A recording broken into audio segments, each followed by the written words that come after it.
Welcome to our study. So in the course of our ngöndro studies, we've actually covered a bit of ground. We've studied Kyabje Dilgo Khyentse Rinpoche's torch, lighting the way to freedom. We've looked at Dodrupchen Tenpa Nyima's bringing suffering and happiness onto the path. And we've studied Dinsen Jigme Lingpa's Steps to the Great Perfection, Womin Drebe Temke. And presently I thought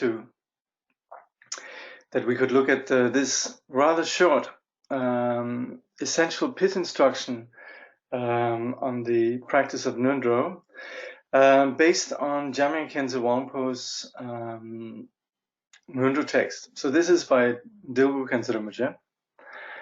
And I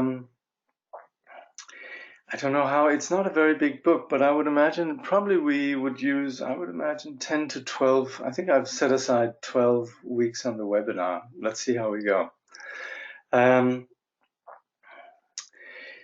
The landscape you're looking at here is a place called Namo Buddha, and it's in Nepal. It's a picture taken by Matthew Ricard from the Shichen Monastery Retreat Center, which is up in the hills in the Kathmandu Valley, just across from this sacred location. And this is where it's commemorated how the Buddha in a previous life gave him his body to a hungry tigress. Actually, if you go there, there's a very cute set of statues, clay, brightly painted statues of the tigress and her cubs. And just next to it then, Kenshin Trungpa Rinpoche, he's built a big temple and monastery. But this is significant because we might think that's rather excessive to give your body to a hungry tigress. But I think we should understand that when we're talking about enlightenment, the love that we're talking about, that is the basis of the Buddhas, is in no way limited to, is in no way limited. And the Bodhisattva's expression of love, which I think probably came without any kind of second thought or any kind of hesitation, reflects this quality of bodhicitta.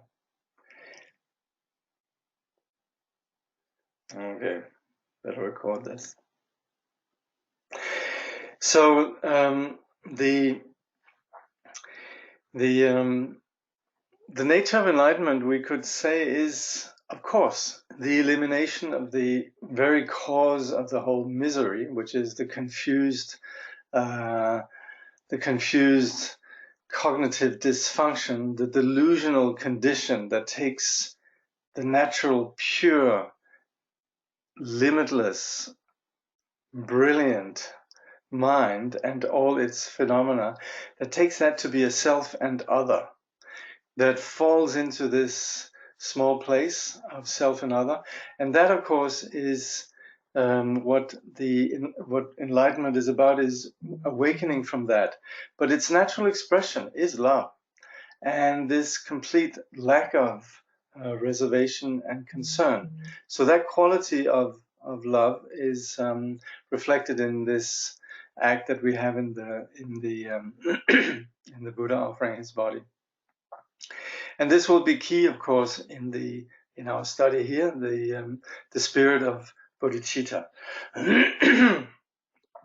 So, actually, in the other course, we're going through the 12 Dzogchen Buddhas, but I just wanted to have Jamyang Khyentse Wangpo in here. So this is a classical representation of Jamyang Khyentse Wangpo, a tanka, surrounded by masters of the various Buddhist traditions. Of course, many will know that Jamyang Khyentse Wangpo was known as an important person in this movement called the Rimé movement, which was very much about seeing the unity of all the various Buddhist traditions. So we have various masters from the Buddhist traditions surrounding Jamyang Khyentse Wangpo. So Dilgo Khyentse Rinpoche was viewed as an incarnation of Khyentse Wangpo. So this commentary that we have here is then by Dilgo Khyentse, and it's based on this short ngöndro, which sometimes is referred to as the short Longchen Nyingtik. So the short Longchen Nyingtik ngöndro. So those who are practicing Longchen Nyingtik ngöndro, they sometimes can integrate the practice of this shorter version in conjunction with the longer version. And it's also viewed as a ngöndro complete in itself. And really, in this present edition and publication of Rinpoche's teaching, it is taught as if this is then the basis of the practice of the ngöndro. And some people are practicing this. There's no good or bad in terms of lengthier or shorter ngöndros. The Longchen Nyingtik is famously very long, and this one here is short. You have other short ngöndros as well, and medium length and so on. But at the same time, the longer ones also are in no way seen as being something that is more, difficult. It's more just elaborating more, and there's a lot of beauty in the lengthy edition. The pithy edition almost requires that one already is familiar with some of the themes that are implicit. Anyway.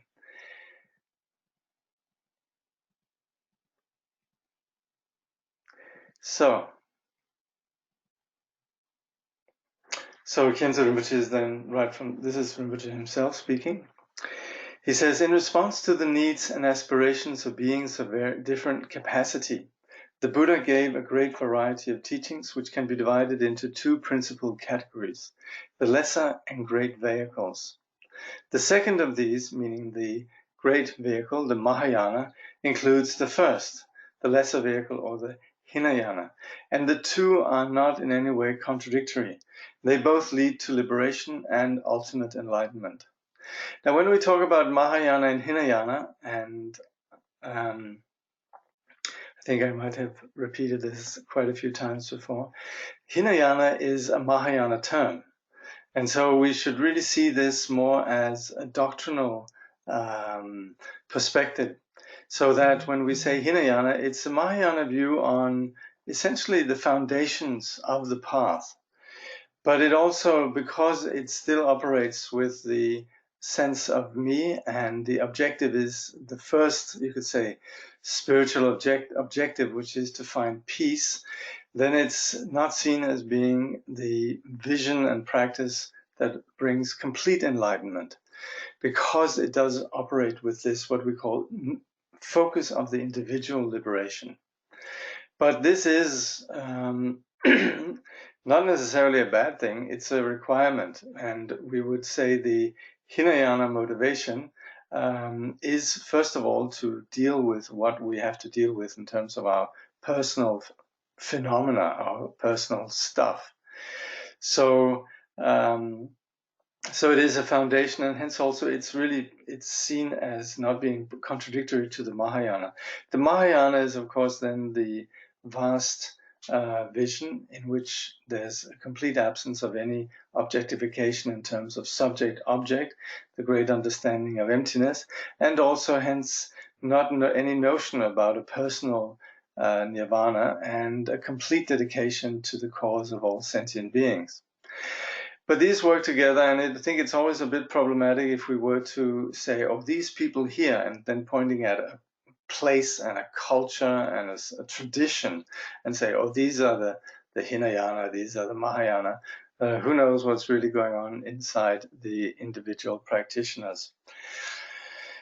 And it goes on to say, the teaching of the great vehicle, the Mahayana, limitless as they are, have been condensed by spiritual masters into instructions that are at once profound and easy to practice. The essential point of these teachings is to put an end to the hatred, attachment, and ignorance that bind us to suffering, and to dedicate all our acts to the ultimate happiness of beings.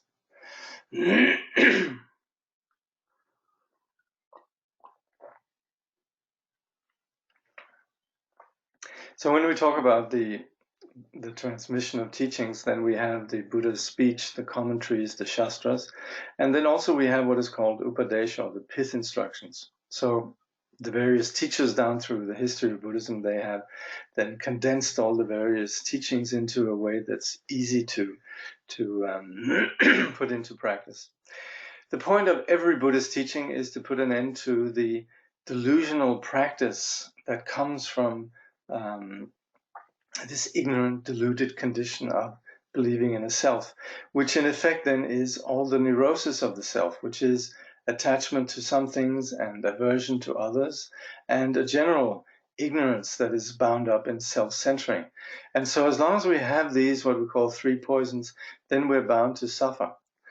So the objective of the path is to free ourselves from that, and in doing so, to benefit others. This is not just a cause that is about our own little happiness, but it's really about getting to the bottom of what is the what it is that everybody's suffering. So it's just like if we're studying medicine, we wish to benefit others. So this, of course, is the intention that's behind the entire undertaking of the path. The vow to perfect oneself in order to perfect others is called the thought of enlightenment, or bodhicitta. So bodhicitta is Sanskrit. It means the heart of bodhi, or awakening. Bodhi is then when we say Buddha, that's the awakened one, and we would say bodhi, or in Tibetan Changchup, has these two qualities of being purified and fully developed. So that is essentially the on a relative level, it's the altruistic intention to benefit all sentient beings. And on an ultimate level, it is to penetrate right to the heart of what reality is, to truly understand the nature of reality, and particularly to let go of our deluded fixation and to understand the nature of reality, which is shunyata. It's something that cannot be grasped. So with that vow then that we bring to the path, Khyentse Rinpoche goes on to say this implies that every single action, word or thought, even the most trivial, is dedicated to the good of all beings. When a genuine altruistic wish arises in you, the thought of enlightenment will be born effortlessly. And when this becomes stable, you will have in your possession the root of all vehicles. Whatever practice you embark on, whether Madhyamika, Mahamudra, or the Great Perfection, it will ripen naturally and bear fruit. So when we're engaging in the path, it's not something external to us. It's not like sometimes we're going to be doing it and then sometimes we're not. The whole point is that right now our delusional condition penetrates every aspect of our being. And so the antidote to that is to be aware, to see properly and apply then the remedy of the path.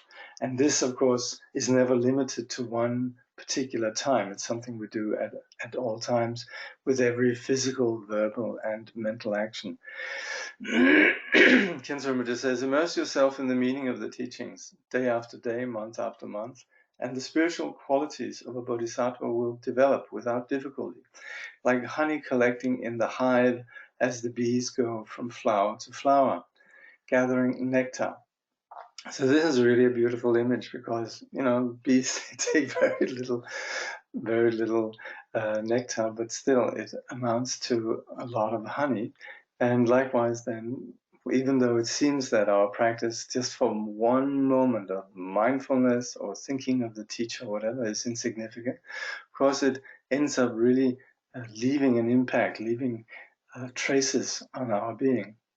Before giving or listening to a teaching, master and disciples need to engender the thought of enlightenment and to pray that they may receive the blessings of all the past, present, and future Buddhas and of all the spiritual masters of India and Tibet.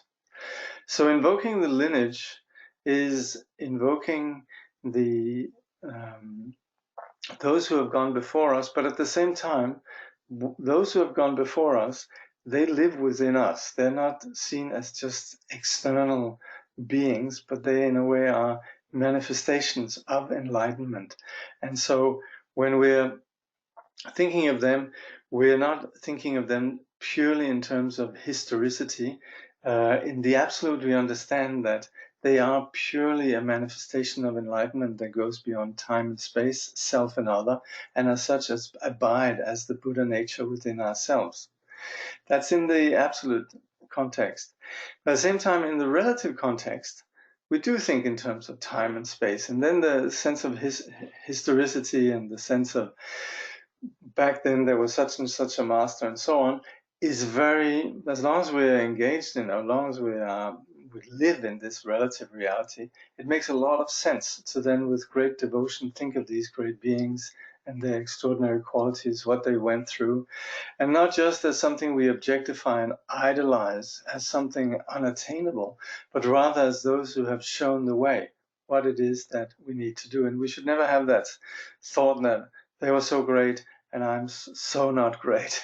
There has to be an understanding that our so not that greatness comes really just from a temporary condition of confusion. So invoking them with a lot of heart, then there's something that goes beyond just the ordinary rational mind that penetrates our being. And so that's why we talk about blessings, something that is more than just data and information. And so we consider that invoking all the infinitude of enlightened beings of the past, then we receive their blessing. Khyentse Rinpoche then goes on to say, it is our motivation that directs our acts, just as an irrigation channel makes water flow where it is wanted. If our acts are constantly inspired by the desire to relieve others of their suffering, in the end this desire will be fulfilled. But if we ignore this great ideal and instead limit ourselves to achieving a long, comfortable and prosperous life, we may well get it, but certainly nothing more. It is essential not to devote our lives to vain and unimportant goals. So this applies particularly then to the modern age, where we practically had no other vision. The way that we're brought up in the materialist modernity, we have no other visions really besides just this life and the sort of the benchmark of a life well lived is very often seen to be prosperity and so forth. So while we, of course, there's nothing wrong in that, and we, for those who don't see beyond that, it's not as if we should feel they're inferior, but it is a limited vision.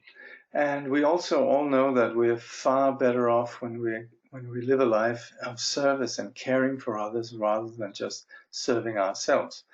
So this motivation in what we're doing, wishing to dedicate whatever we're doing for the benefit of others, is then what really enables us to integrate the practice of the path in every aspect of our life. So this much greater goal is what should be our motivation. Establishing, basically, like Shantideva says, bodhicitta is the wish to establish all sentient beings on the level of enlightenment.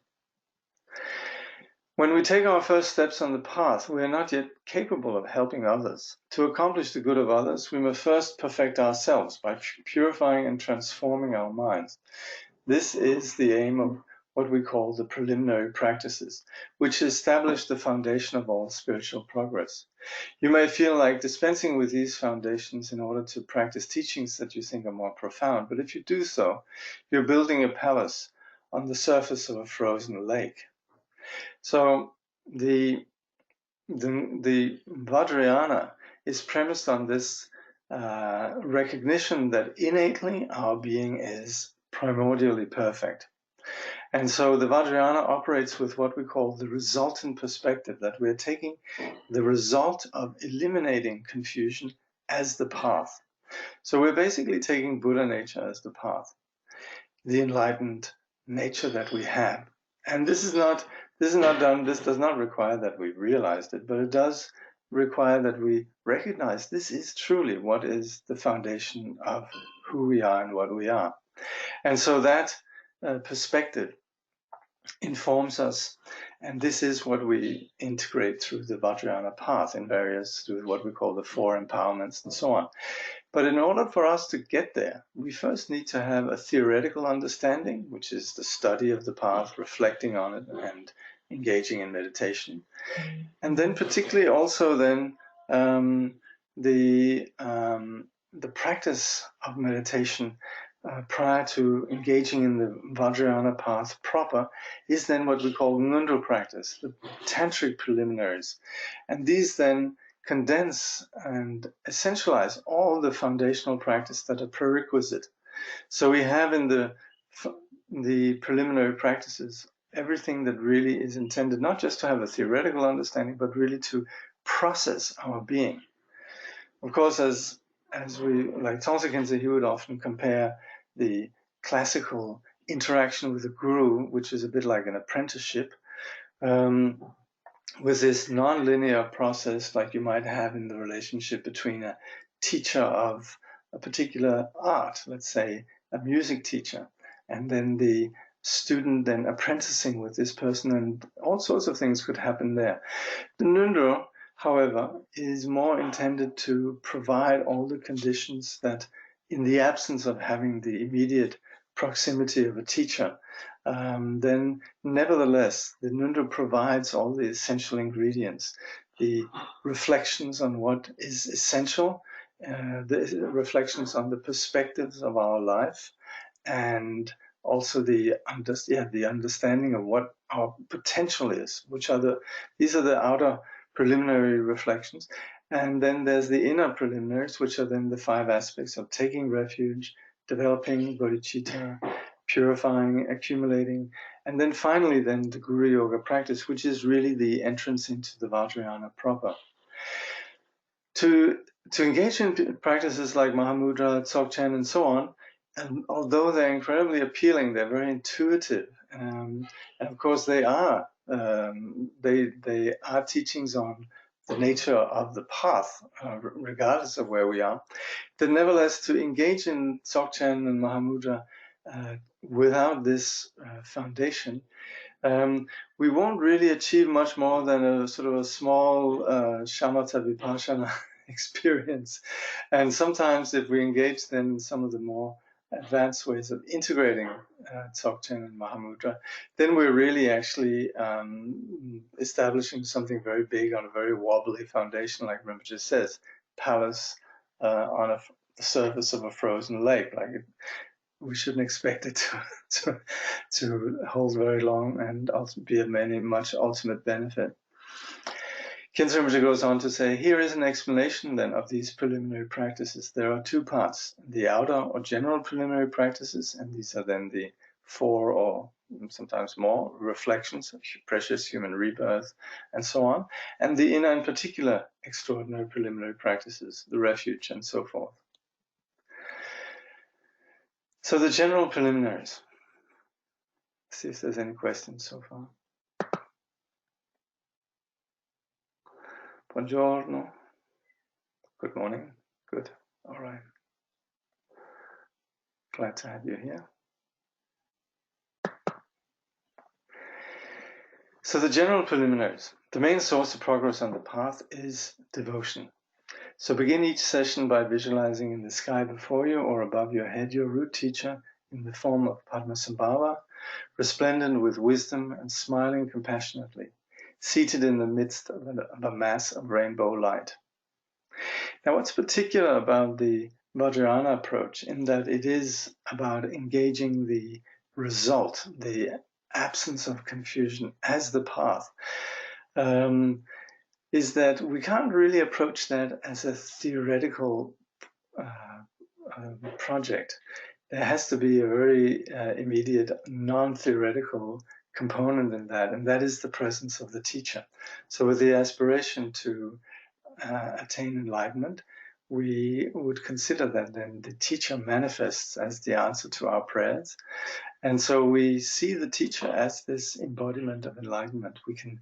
We of course have a teacher that appears according to our limited karmic perception as somebody who was born in Bhutan, India, Tibet, whatever. But that's just according to our karmic projection, and we should actually go a little bit further and see the teacher as the manifestation of enlightenment, the actual Nirmanakaya, or the actual tulku that is present and guiding us on enlightenment. And again, there it applies that what we're looking at is something that is beyond just rational data. It's something that is about transforming the mind and connecting with the purest, most real aspect of our being. And so to have the openness that appreciates that is then the practice of devotion, the bhakti, the sort of unreserved respect, and what is it Charlie Rinpoche says, I think interested humility. So that, as we know, when we have that kind of openness and respect for someone, then we can learn so much.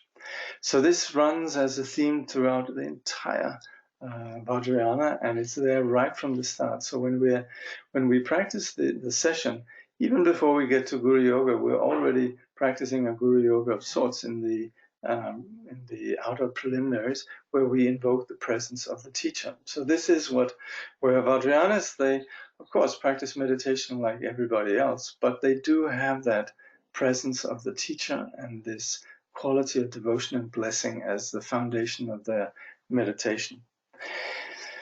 So then Rinpoche goes on to say, then with fervent devotion, say 3 times, Lama Kyeno, Guru, you know everything, I am in your hands. And ask the teacher to bless you so that you achieve complete realization of the profound path in this very life. So Lama Kyeno in Tibetan just means Lama, teacher, Guru, you know. But the thing is, because the teacher is not seen as somebody external, like it's not like we need to get on the phone and try to call Rinpoche. Where is Rinpoche these days? And Rinpoche, listen to me. That's not really, that's a very dualistic and sort of rather poverty-stricken approach to the whole thing.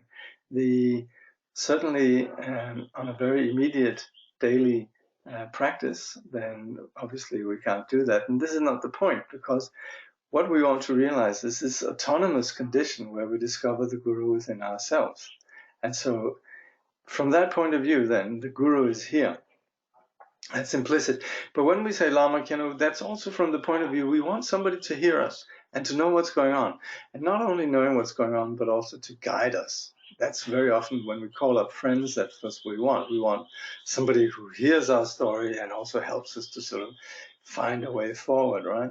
So when we say this, because we have a sense of the Guru as innate, we don't need to actually explain anything. The Guru knows everything. There's nothing, we know, right? And the Guru knows, just like we, what the story is. So there's this, and also but there is more than just we knowing the truth about what's going on, is also the vision and the blessing and the strength. And that's where the presence of the Guru then provides protection and strength.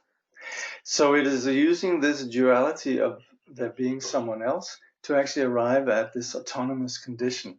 So we see sometimes when we just translate this Lama Kyeno, the most essential mantra really, we sometimes see it expounded in sort of a translated as Guru, you know me, I give myself to you, bless me, empower me, protect me, all of that.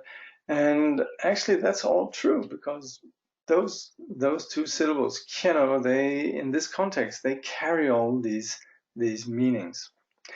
So chanting the Lama Kyeno at the beginning of the short ngöndro, then, we just have that. In the Longchen Nyingtik and other ngöndros, you might have a longer version, but here it's just this. And then we consider that rays of light emanate from the Guru, removing the veil of ignorance and filling you with blessings. So that's the visualization that accompanies this this phenomenon of devotion that reaches out and arrives at this place of confidence and autonomy. So we can accompany that within this visualization. So then reflect on the 6 topics which make up the outer or general part of preliminaries. So these 6 are the same that we find in the words of my perfect teacher. So you would have you have plenty of resources for what these are. in addition to what we now will hear. First, reflect on the rarity of human existence. This will turn your mind toward the Dharma. Second, contemplate death and impermanence. This will make you realize how urgent it is to practice the Dharma and will spur your endeavor.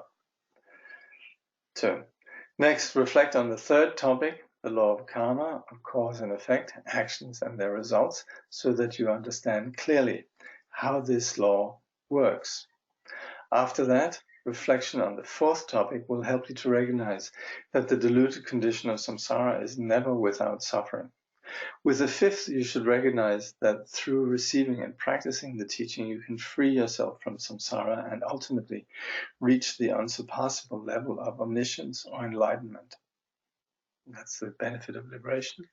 That's the fifth one. And finally, you should recognize that in order to achieve that level, you have to rely on the blessings and instructions of a spiritual teacher. So we'll look at these. But basic to all of these is that we are, prior to engaging in the actual practice, we're getting a perspective and a sense of direction. What are we doing? What is the meaning? And this is not meaning as we have it in sort of the existentialist jargon of, modernity's materialism, in the sense that meaning is something you're going to have to make up for yourself or something or other, some purpose.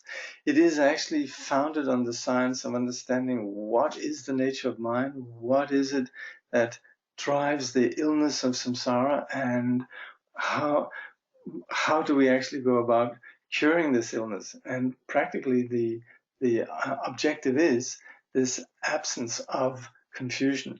So the meaning here is not more meaning that if you have a curable illness, then the meaning of your condition is you want to get well again. Simple as that. And as long as we're ill, we're suffering as a consequence, and we nevertheless have the potential to be well. So why not? So the Buddha, seeing sentient beings unnecessarily floundering and suffering, then taught a path. And this is what's the basis for these reflections, that we presently have the opportunity. We don't have that much time. What we do is going to have an impact. As long as we're stuck in confusion, we will suffer. And the condition of health, or being cured, or being liberated, the condition of arriving at the natural original condition of who we are, which is the level of enlightenment, is something that we should be determined to pursue. Again, this is not something that we have within the materialist culture really at all. The idea of enlightenment is practically unknown. But at the same time, the idea of perfection and the idea of what is worthwhile in a human existence is something that everybody lives with. So it's not that alien also. And then finally, we're relying on not just a good sort of do-it-yourself manual, but we actually are part of a living tradition of actual persons that can provide the guidance in this. So these preliminary foundations are then what we're going to be looking at. Buddhism was brought to Tibet at the invitation of King Trisong Detsen, and in this little book we're going to have some representations of their masters from different lineages, and Trisong Detsen represents the Nyingma lineage. So in here we have various masters of the Nyingma lineage, which in the larger, it's some very beautiful line drawings by someone called Ngondro. These were commissioned by Dilgo Khyentse Rinpoche. There's some very big ones. And you also have the names of all the different masters. There's some very, very, very beautiful works of art, really. So this is King Trisong Detsen, who invited Padmasambhava to Tibet and Shantrakshita. So we talk about the Nyingma tradition as being founded by the king, the Acharya, Mrs. Padmasambhava, and the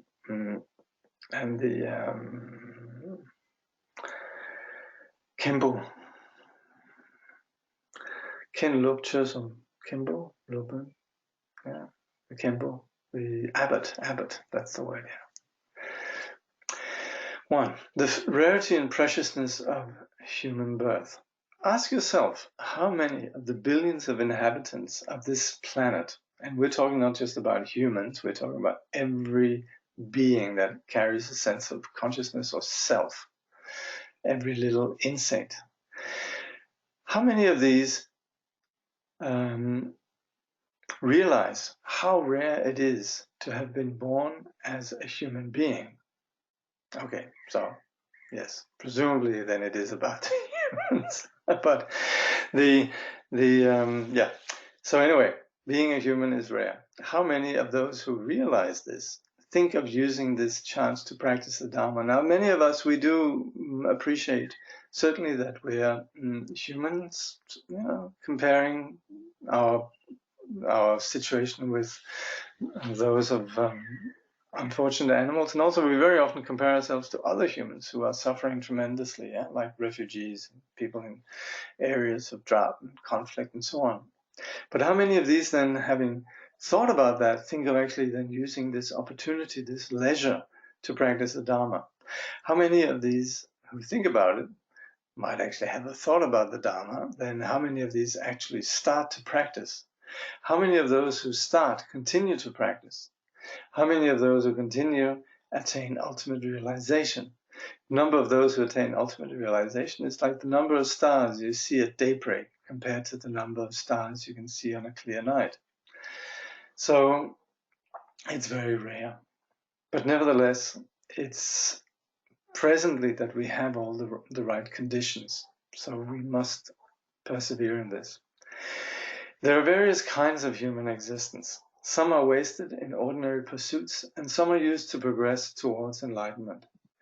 Human birth can only be called precious when one is free to practice the Dharma and has met all the favorable conditions for doing so. So to have the opportunity to practice the Dharma, we need to be free from the 8 unfavorable conditions. These are to be born in the hells, the realms of the pretas or hungry ghosts, the animal kingdom, among barbarians, among the long-lived gods, or among those with erroneous views, or in a dark age where the Buddha has not appeared, or as somebody who is mentally deficient and incapable of understanding the Dharma. So we recognize right now we have all our senses, we have the leisure, the freedom to practice the Dharma, but it's on the premise of actually there's so many places we could have been born where we wouldn't have this opportunity. So just like if we got out of a really difficult situation and we got out, we have relief, then we should also have this sense of relief in having our present conditions. But simply to be free from these is not enough. We also need 10 favorable conditions, 5 that depend upon ourselves and 5 that depend on others. So these favorable conditions, they're sometimes called the advantages or endowments.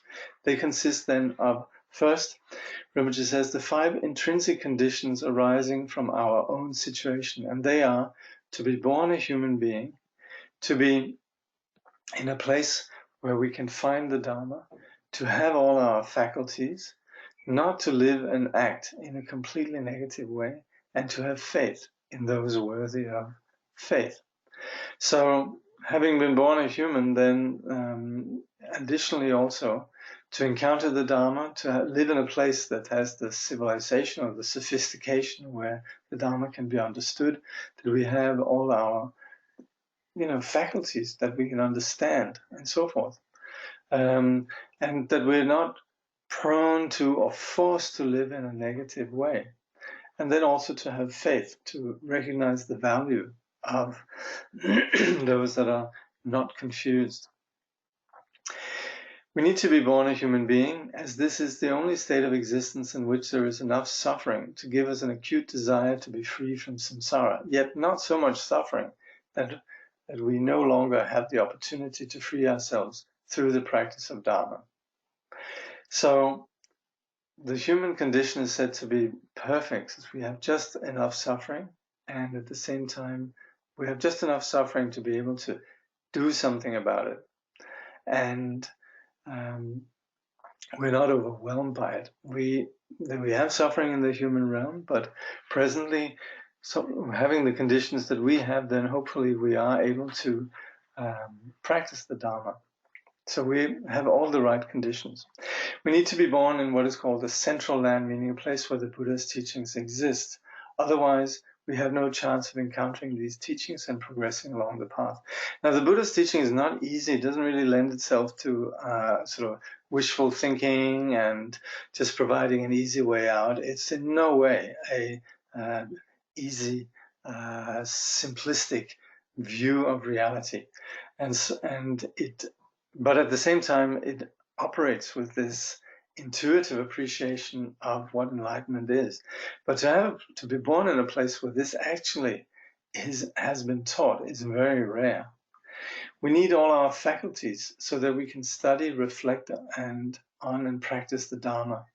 If we're blind, for instance, we would not be able to read the teachings. If we were deaf, we would not be able to hear them. Also, we might have all sorts of other kind of conditions that inhibit us. We need to lead our lives in a positive way. If our lives are dominated by negative actions, if, for example, we are hunters or thieves who spend our lives fighting wars, that naturally leads in the opposite direction from the positive conditions needed for Dharma. Particularly also in a modern context where there's so much culture of just distraction, drug use, just pointless styles that are particular to, lifestyles that are particular to modernity also prevents us from pursuing the Dharma. We need to have faith and confidence in those who can guide us along the path to enlightenment, namely the three jewels and a spiritual teacher. So that's again where we have having the freedoms and the conditions, and also we need to know where we're going. We need to have the inspiration. The 5 external conditions that depend upon others than are, so these we just looked at have to do with ourselves, qualities that we need, but then also there's circumstantial conditions. So there has to have been a Buddha that appears in the kalpa or eon in which we're living. The Buddha must have taught the Dharma, the teachings must still be present, they must be practiced, and we must have a spiritual teacher to guide us. So that means that we shouldn't expect that we can, in the future lives, we necessarily might encounter the Buddha. There's not always a Buddha appearing. If you think of it, who would actually think to go beyond what is seen to be the normal thing of just self-centering and me? Who actually sits down and just is completely open to the truth without any kind of dogma or any kind of conceptual impediment? That's why if we think of the example of the Buddha, it's absolutely extraordinary. So to have this in this present eon is absolutely inconceivably fortunate. And then you could have those that then wouldn't teach. They would just say, well, it's the world is hopeless. But that we didn't have either. That was somebody who saw the potential in others and taught. And then the teaching has still been preserved. We can actually presently thank the Tibetans a lot for the way they, with tremendous conscientiousness, have been custodians of everything they received from the Indian traditions. They could have just practiced, Mahamudra and Dzogchen, just settling into the nature of mind, but no, they preserved the 100 scriptures of the Buddha's teaching, the more than 200 volumes of the commentaries, thousands of volumes of Upadesha teachings. And all of this then comes down to us in the present day. So the teachings are still present. They must be practiced, meaning that those who have realization. And we then have fortunate that there's somebody with realization who is willing to embrace us and look after us. See if there's any questions.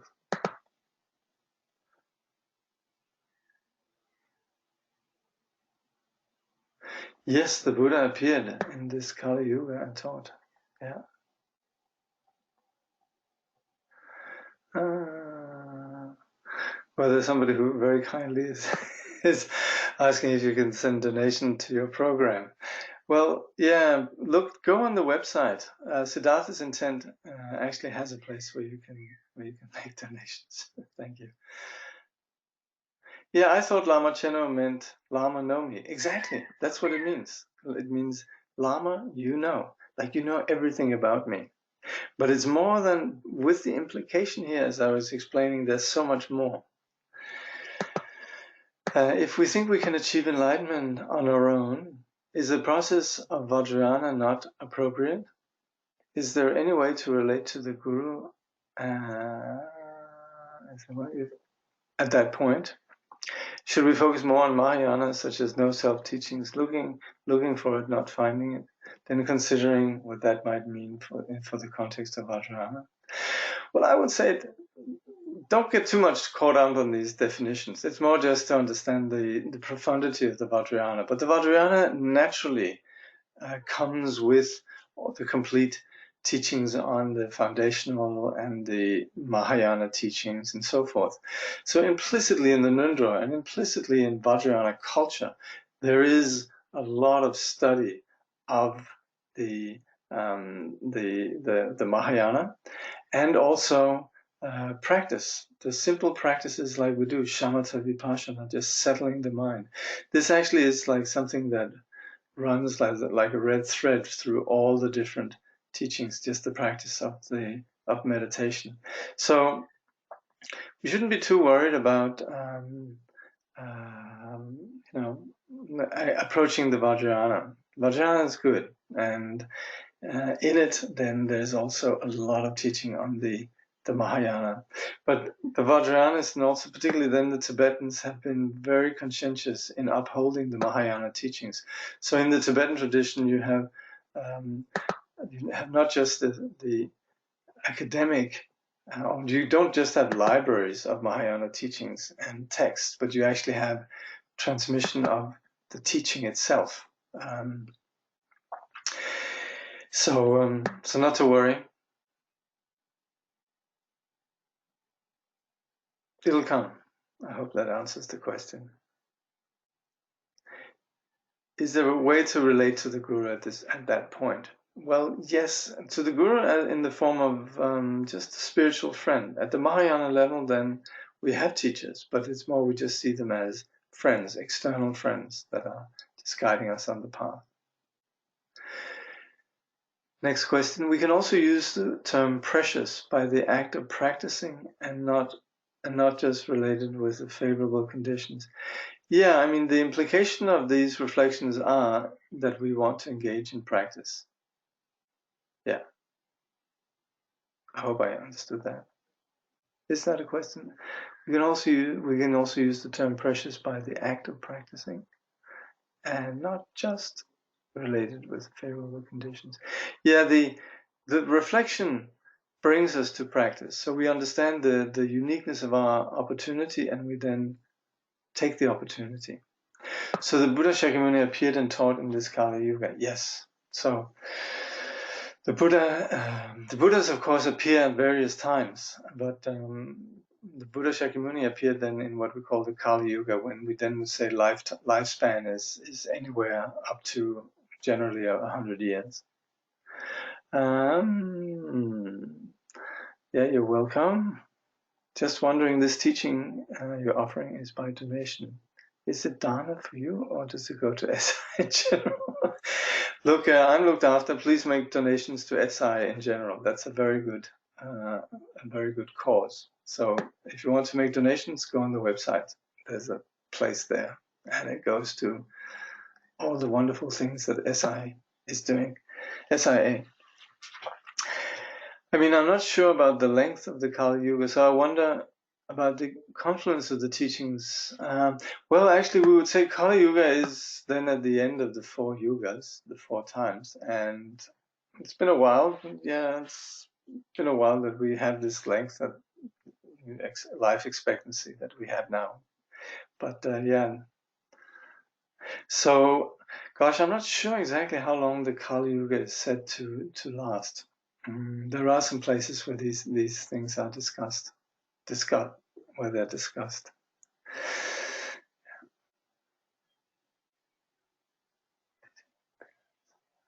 Yeah. They sometimes say that Buddha Shakyamuni is very compassionate because he came at a time when sentient beings are particularly neurotic and difficult. I don't know, there's sometimes reference to some sort of, symposium of enlightened beings where they said, good on you, dude, that you're willing to go down to those people at this time. So we do consider the Buddha particularly compassionate in coming at this time. I'm wondering if having compassion or concern for others could be seen as a kind of resultant level practice. That's a very good question, since it necessarily means I'm actually seeing outward of myself somewhat. Yep, that's kind of it. Your compassion is really the yoga that aligns ourselves in that which is beyond ego.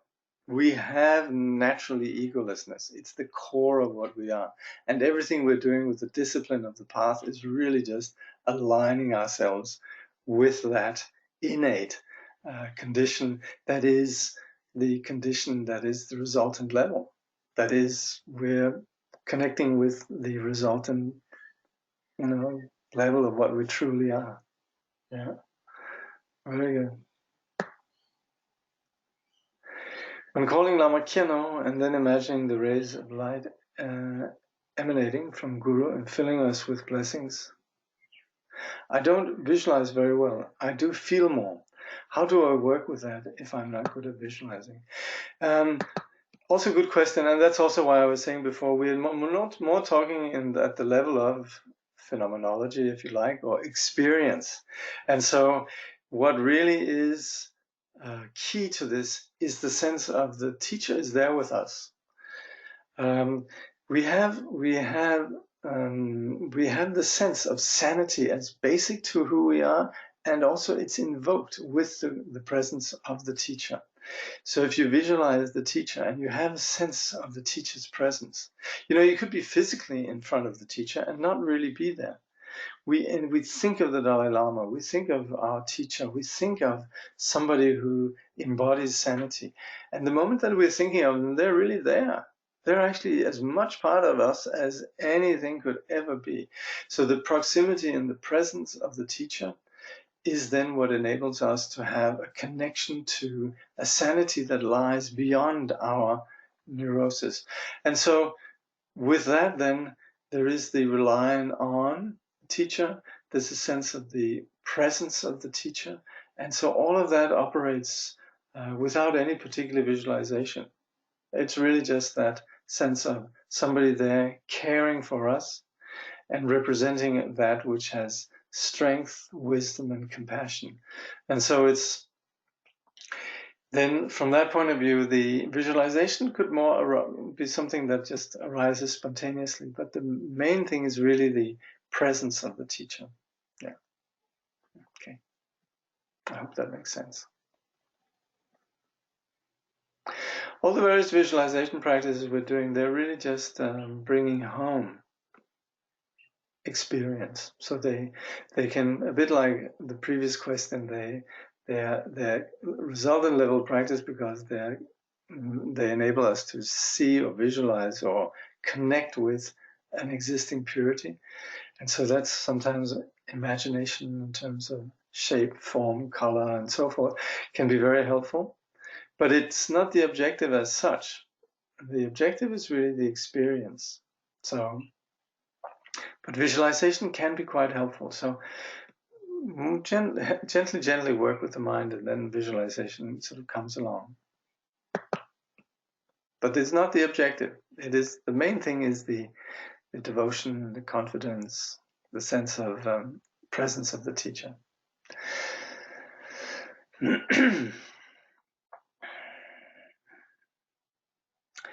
All this constitutes a human birth endowed with all the freedoms and favorable conditions for practicing the Dharma. That is why we call it a precious human rebirth. That is what we call a precious human rebirth. Why is it precious? Because by using this human birth, enlightenment can be achieved in this very lifetime.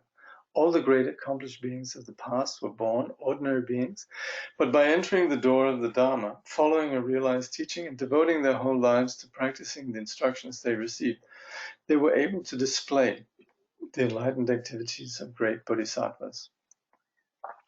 So in this way, the masters of the past, they started where we were, and working with the teachings, they manifested enlightenment. We can say manifested enlightenment because innately we are enlightened. Innately we have these qualities, but we need to make them manifest. So there's no difference between us and the Buddhas of the past, but we haven't manifested it yet. And this is where we have this precious opportunity. If we examine the 6 realms of samsara one by one, we can see that except in the human realm, the obstacles to Dharma practice are too strong. It's too much suffering. It's too much neurosis. It's too caught up. In the inferior realms, such as the hells, suffering is suffering. And hell's also here. Remember, we're understanding how our mind generates our realities. So that's what we mean with hell. We're engaging continuously in an aggressive relationship with the world, continually finding faults with others, disliking others, being irritated, being stuck with this conviction that it's not us, but it's the others, and fighting and struggling with the world. And when this sort of goes off, takes on its own when we're not limited by this human condition, that is when we then talk about the whole realm rising up in that way. And this is what we call hell. And in that place, the suffering is so intense that it's impossible for the mind to contemplate and practice the teachings. In the celestial realms, where beings can fly through the sky, feed on ambrosia, and enjoy all sorts of pleasures, the conditions might seem more favorable. Again, there might be times when we're just feeling so high and beautiful, and everything is just so exquisite, and not only in a silly way, but also in a sense that just we have that kind of confidence in terms of our reality, and that's where the whole world rises up in a different way, which is then what we call the heavens or the God realms, where everything is just sort of offers itself to us. So we all have these different experiences, but we also talk about how then we could be stuck in entire lifetimes in these spaces. And also, so one is there's too much suffering, the other there's too much this self-absorption, sort of arrogance, pride. So neither of these are good places. Because these beings there are so enticed and distracted by these things, and their suffering is so minimal, this meaning the God realm, they never get tired of samsara and therefore never think of practicing the Dharma. So if we do not use the precious opportunity of a human existence, we cannot but go downward, like a stone rolling down a hill. So if we don't get out of samsara, we're going to be caught endlessly in this cycle. So that's the reflection on precious human rebirth. Next time we'll look at death and impermanence. And again, remember, these are all just incentives for us to do something about it. Just like if we study medicine, then we also see what it is that we need to cure. We need to understand the nature of the illness and how it plays out, the picture of the illness and how we can do something about it. And it's not just about us, it's also about understanding what others are going through.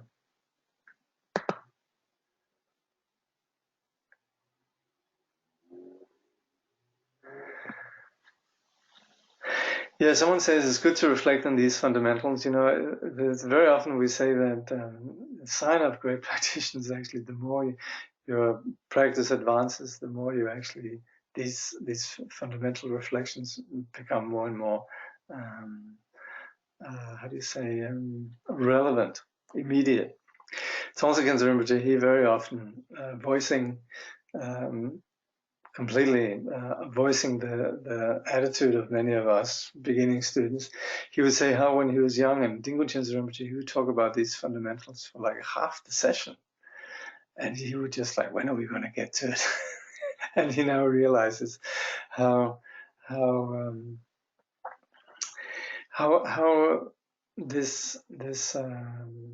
problem with that wanting to rush through these fundamentals. And the more we actually see the potential of our mind, we also understand how sad it is that there are those who are sort of not seeing that, and also how easily we can fall back into that.